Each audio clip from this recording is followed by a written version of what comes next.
जो root cause होती है वो फेवरेटिज्म ही होती है, कोई माने या ना माने। आपका फेवरेट प्लेयर विराट है, आप उसको फलाने के साथ कंपेयर कर रहे होते हैं, टिमकाने के साथ कंपेयर कर रहे होते हैं। आपकी डिबेट्स में चल रहा होता है कौन बड़ा बैट्समैन है, विराट है, रूट है, स्मिथ है, फलाना है, टिमकाना है, ठीक है। कवर ड्राइव किसकी फ़िट है, आप कहेंगे विराट की फ़िट है। अब जिसका बाबर आजम फेवरेट है वो कहेगा बाबर आजम की ज़्यादा फिट है। अब कोई किसी का स्मिथ जिसे कहते हैं फेवरेट है, वो कहेगा कि स्मिथ जैसी एवरेज तो विराट कोहली की भी नहीं है, सो एंड सो ऑन। तो इसमें ना फेवरेटिज्म होता है और कुछ भी नहीं। कंपैरिजन वर्जन नहीं होने चाहिए। विराट की अपनी गेम है, वो स्मिथ की अपनी है, जिसे कहते हैं रूट की अपनी है। अब इसकी ना मैं आपको एक आसान सी एग्जांपल देता हूँ। विराट कोहली जो है वो ओडीआई क्रिकेट में सबसे ज़्यादा उसने डोमिनेट किया है, ऐसे ही है। टेस्ट क्रिकेट में उस लेवल का नहीं किया, टी20 क्रिकेट में उस लेवल का नहीं किया। रूट उसने टेस्ट क्रिकेट में डोमिनेट किया, वो वाइट बॉल क्रिकेट में उस तरीके से डोमिनेट नहीं कर सका। स्मिथ पर आ जाओ, ठीक है।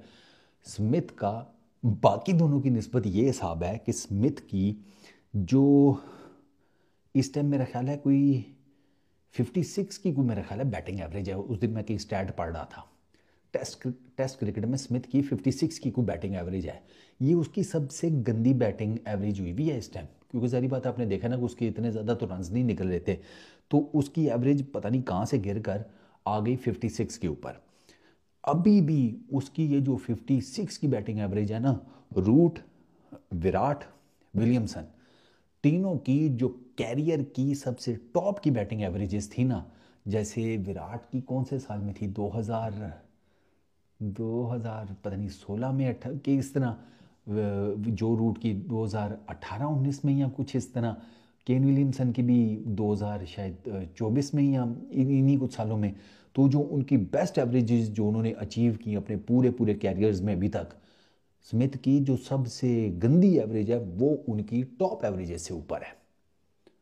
इनकी सबसे जो बेस्ट एवरेजेस है ना इन तीनों की, विराट की, रूट की और अपना विलियमसन की, वो 54, 55, 52 इस तरह करके है।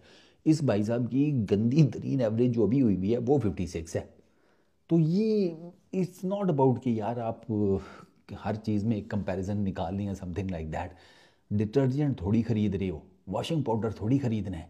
ये सस्ता है, ये ज़्यादा झाग बना देता है, ये महंगा है लेकिन झाग भी कम बनाता है तो ये ले लेते हैं, ये इस तरह का कंपैरिजन तो फिर समझ में आता है, हैं? कौन सा कुकिंग ऑयल ज़्यादा अच्छा है, कम अंदर जाके नुकसान करेगा वो ले लेते हैं। चलो महंगा भी है थोड़ा, कोई नहीं, दिक्कत नहीं है, नुकसान तो कम करेगा ना।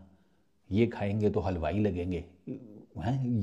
ये कंपैरिजन समझ में आते हैं, बाकी नहीं समझ में आते। तो मैं आमिर की जो बात का मोटा जो क्रक्स है ना, लुबे लुभाव, उससे मैं एग्री करता हूँ कि कंपैरिजन होने ही नहीं चाहिए। बाबर की अपनी गेम है, विराट की अपनी गेम है, स्मिथ की अपनी है, विलियमसन की अपनी है, जो रूट की अपनी है। अपने अपने स्ट्रॉन्ग पॉइंट्स हैं, अपने अपने जिसे कहते हैं वीक पॉइंट्स हैं।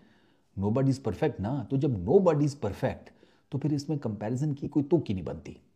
अभी एट द मोमेंट आप देख लें, विराट ठीक ठाक किस्म के बैड पैच से गुजर रहे हैं in terms of test cricket. उनकी टेस्ट क्रिकेट जो है उसके वो जैसे बकौल मेरे कुछ इंडियन क्रिकेट दोस्तों के, ये सख्त घोड़े लगे पड़े हुए हैं। लेकिन अब क्या करें, वो है, वो मौजूद है। और आपको एक मज़ेदार बात बताऊं कि इंडियन मीडिया के ऊपर बातें हो रही थी जब ये अश्विन की रिटायरमेंट हुई है, तो उन्होंने कहा कि यार अश्विन की अभी की बैटिंग एवरेज 21-22 की है, और उनका विराट की 32 की है। विराट को तो कोई नहीं निकाल रहा कोई, अश्विन को रिटायर करवा दिया। तो वो इस किस्म की भी बातें हो रही हैं। तो वो फिर ज़ाहिर बात है, जब आप अपने किसी प्लेयर को बहुत ज़्यादा फेवरेट कर देते हैं ना, तो फिर आप ना उसका, आप उसके हर चीज़ में उसको डिफेंड करते हैं। फिर उसका ये ऐसे है तो उसका वो ऐसे है, आप उसकी पास्ट ग्लोरीज बताते हैं, ये है वो है। उसका फिर फ़ायदा कोई नहीं होता ना, क्योंकि आपके प्लेयर के आपको पता होना चाहिए कि भैया इसका जो टाइम है वो पता लग रहा है कि पूरा हो रहा है। मैं ये नहीं कह रहा कि विराट कोहली का टाइम पूरा हो गया, वो डिपेंड्स। ये जो नेक्स्ट 4 इनिंग्स हैं ये बड़ी क्रूशल हैं, मैं विराट के लिए और रोहित के लिए, ये तो आपको पता ही होना चाहिए। तो अगर इसमें कुछ नहीं हो पाता तो फिर आप देख लें, क्योंकि विराट ने जो पर्थ में सेंचुरी की थी सेकंड इनिंग्स में, उसके ऊपर भी लोग अब ठीक ठाक किस्म की चर्चा कर रहे हैं कि भैया वो तो स्टार्ट ही अच्छा मिल गया था, प्रेशर ऐसा सच था कोई नहीं, बहुत कोई डोमिनेटिंग इनिंग्स नहीं थी, ये बातें हो रही हैं। विराट कोहली की पिछली 3 टेस्ट सेंचुरीज़, उनके ऊपर बात हो रही है कि वो विराट ने कोई बहुत ज़्यादा डोमिनेट करके तो नहीं अपोजिशंस के अगेंस्ट खेला था, ये है वो है। ये मैं सारी बातें आपको वो बता रहा हूँ जो इंडियन मीडिया में हो रही हैं। तो फिर अब ज़ाहिर बात है, अगर आपका फेवरेट है तो आपको तकलीफ़ होगी, दुख लगेगा ये सारा कुछ पढ़ के, ज़ाहिर सी बात है ना। तो वो फिर इसलिए मैं ना कोई फेवरेटिज़म का बहुत ज़्यादा वो नहीं हूँ, जैसे कहते हैं ना उसके हक़ में, तंग करती है। तो एक प्लेयर है, अच्छा प्लेयर है, ठीक है, उसकी तारीफ़ करें जब उसने अच्छा खेला है। जब वो नहीं अच्छा खेल रहा तो कह दें हाँ यार नहीं अच्छा परफॉर्म कर पा रहा। आप उसके बारे में ये तो ना कहना कि 1857 में तुम्हें पता है इसके दादे ने ये किया था। हाँ तो ठीक है, उसके दादे ने किया था ना, ये अभी क्या कर रहा है उस पर बात करो। नहीं उसने फलाने वर्ल्ड कप में ये किया था, हाँ तो कर लिया, तालियां भी बजाई थी उस टाइम उसके लिए, अब क्या कर रहे हैं वो बताओ। फिर ये होता है, फिर आपके पास जस्टिफिकेशन नहीं होती तो आप फिर आए बाय शाएँ करते हैं ये फेवरेटिज़म में। तो लेट इट बी, सारे प्लेयर्स अच्छे हैं,